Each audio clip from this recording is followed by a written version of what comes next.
I'm Margaret, and today's Bara Brith recipe is a taste of childhood for me. We would often pick one up from the baker's on the way home and have a lovely slice after lunch with slatherings of butter. For this recipe we need lots of dried fruit. I've used a handful of mixed fruit and then equal quantities of currants and sultanas to make up to 500 grams.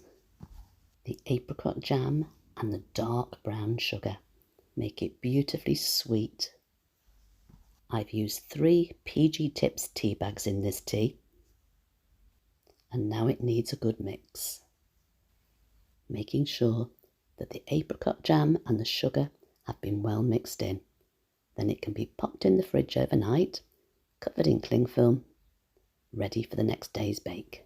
This will make the fruit soak up all those lovely flavours and become beautifully plump and juicy.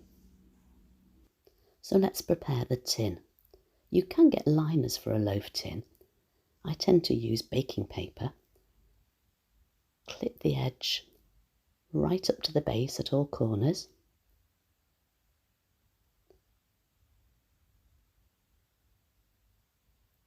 Making sure it's in the centre. And then it needs buttering, and this butter is just so that the paper will stick. Pop the paper right into the corners. A little bit more butter just to make sure the loaf doesn't stick. And there we go. And the rest is so easy. In goes the fruit and all that lovely juice that's stuck to the bottom. Pop in the flour. And there's also a teaspoon of baking powder in there. In goes the mixed spice. Give it a good mix first of all. Let's let that lovely fruit and the juices soak into that flour. And then finally, we need 1 egg, just to bring the batter together. And then it needs a good old mix to make sure everything's evenly incorporated. Great. Okay, now where's that loaf tin? There we go. Let's spoon it in.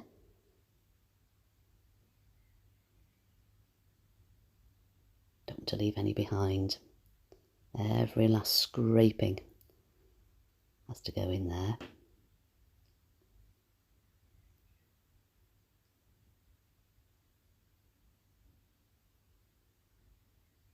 And then finally, give it a smooth over with a knife to get a nice flat surface. And it's about ready for the oven. Now I'm going to clean those edges. It'll be in the oven for a long time, and we don't want those bits of batter to burn. You'll know it's ready when a little wooden stick comes out clean. Once it's cool, take it out of the tin but leave the paper on and wrap it well in tin foil. It needs to be left in an airtight tin to mature until it becomes nice and sticky. After that, it's ready to eat. And what a treat you're in for if you've not tried this before. It's best cut nice and thick. You can see how much fruit's in there, my word. A little bit of butter, well, quite a lot of butter really. The more butter the better. And you know exactly what I'm going to say. It's really nice with a good hot cup of tea. Thanks so much for watching my little video today. So glad to see you. Take care. Catch you soon.